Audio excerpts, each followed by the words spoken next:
ये जो जंगल राज वाले हैं, इनको हमारी धरोहर से, हमारी आस्था से नफरत है कि महाकुंभ में जिसने जो तलाशा उसको वह मिला। गिद्धों को केवल घास मिली, सूअरों को गंदगी मिली।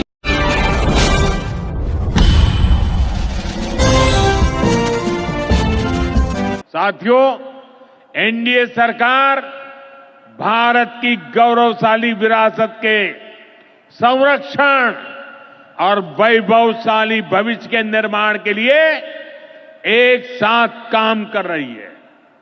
लेकिन ये जो जंगल राज वाले हैं, इनको हमारी धरोहर से, हमारी आस्था से नफरत है। इस समय प्रयागराज में एकता का महाकुंभ चल रहा है। ये भारत की आस्था का, भारत की एकता और समरसता का सबसे बड़ा महोत्सव है। पूरे यूरोप की जितनी जनसंख्या है, उससे भी ज्यादा लोग अब तक एकता के इस महाकुंभ में डुबकी लगा चुके हैं, स्नान कर चुके हैं। बिहार से भी गांव-गांव से श्रद्धालु एकता के इस महाकुंभ होकर आ रहे हैं। लेकिन ये जंगल राज वाले महाकुंभ को ही गाली दे रहे हैं। महाकुंभ को लेकर भद्दी भद्दी बातें कर रहे हैं। राम मंदिर से चिढ़ने वाले लोग महाकुंभ को भी कोसने का कोई मौका नहीं छोड़ रहे हैं। महोदय, मुझे सोशल मीडिया हैंडल पर एक बात बहुत अच्छी लगी। एक सज्जन ने इस बात को कहा और उसने जो लोग महाकुंभ का विरोध कर रहे थे उनके बारे में उसने बहुत सटीक टिप्पणी की। उन्होंने कहा कि पिछले 1.5 महीने में आप वामपंथियों, समाजवादियों की बाल खगाल लीजिए, महाकुंभ को लेकर के विश्व भ्रमण के अलावा कुछ नहीं दिखेगा। गंदगी, अव्यवस्था, पर्यटकों की परेशानी के अलावा इनकी बजबजाती वाल पर दूसरी कुछ भी नहीं मिलेगा। लेकिन इन सब से इतर धरातल पर इनकी बजबजाती विचारधारा का कोई असर नहीं है। हज के दौरान अव्यवस्था से होने वाली सैकड़ों मौतों पर चुप्पी साध जाने वाले भारत के वामपंथी सेकुलर स्कॉलर महाकुंभ की भव्यता पर उल्टी करते नजर आए हैं। हर बार इनकी कोशिश महाकुंभ को बदनाम करने और फेल करने की रही। लेकिन ऐसे तमाम लोगों की मंशा को दरकिनार करते हुए करोड़ों लोगों ने आस्था की डुबकी लगा करके इनके जले पर नमक छिड़कने का ही काम किया है। उन्होंने आगे लिखा है कि महाकुंभ के दौरान दुखद हादसा हुआ, इसके बाद भी आस्था और विश्वास तमाम परेशानियों पर भारी पड़ी। तीर्थयात्री समस्त परेशानियों और मुश्किलों का पहाड़ चढ़कर भी प्रयागराज महाकुंभ पहुंचे, वहां से स्नान कर खुशी खुशी वापस लौटे।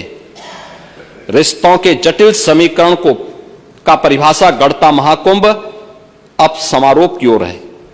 लेकिन यहां से निकला संदेश हर सनातन के मन में अमिट छाप छोड़ गया है, जो वर्षों तक लोगों की बदकही और कहानियों में जीवंत रहेगा। हर तरफ अपनी मां और बुजुर्गों को महाकुंभ में अनाथ छोड़ देने वाले बेटे रहे हों, तो दूसरी तरफ अपनी सास को पीठ पर उठाकर कुंभ स्नान कराने वाली बहू भी रही है। लेकिन सनातन विरोधियों को नजर केवल गंदगी पर पड़ी। मैं अध्यक्ष महोदय वह चित्र लेके आया हूं। ये देखिए, एक बहू है, अपने सास को पीठ पर लाद करके जा रही है महाकुंभ स्नान करने के लिए।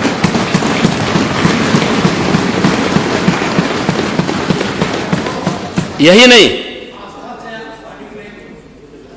नहीं, आगे एक और बात कहते हैं।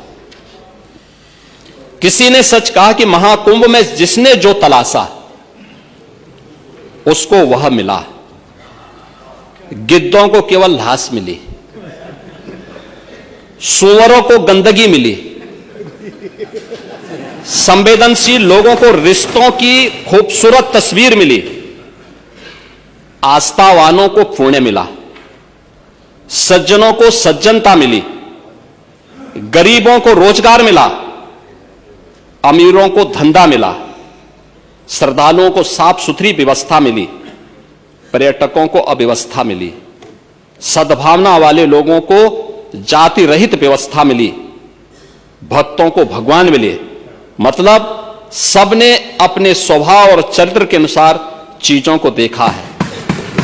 एक ही घाट पर सभी जातीय वर्ग के तीर्थयात्री स्नानार्थी बिना किसी भेदभाव के नहाते रहे।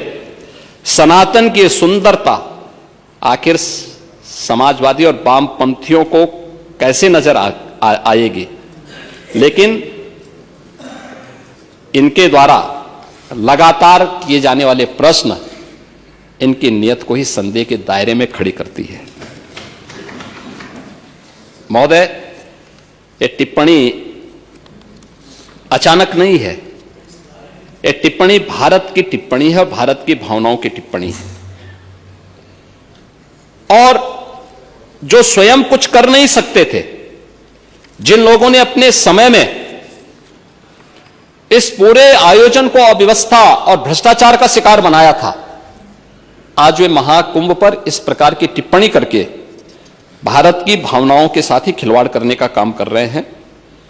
और मैं तो केवल इस बारे में एक बात कहना चाहूंगा कि महाकुंभ ने पूरी दुनिया को भारत की सनातन एकता का संदेश देकर के एक भारत श्रेष्ठ भारत के प्रधानमंत्री मोदी जी के विजन को ही चरितार्थ करके दिखा दिया है कि विश्वास है तो पूरा भारत अपना सहयोग देने के लिए उतनी ही तत्परता के साथ खड़ा है जो महाकुंभ में दर्शन होता हुआ दिखाई दे रहा है।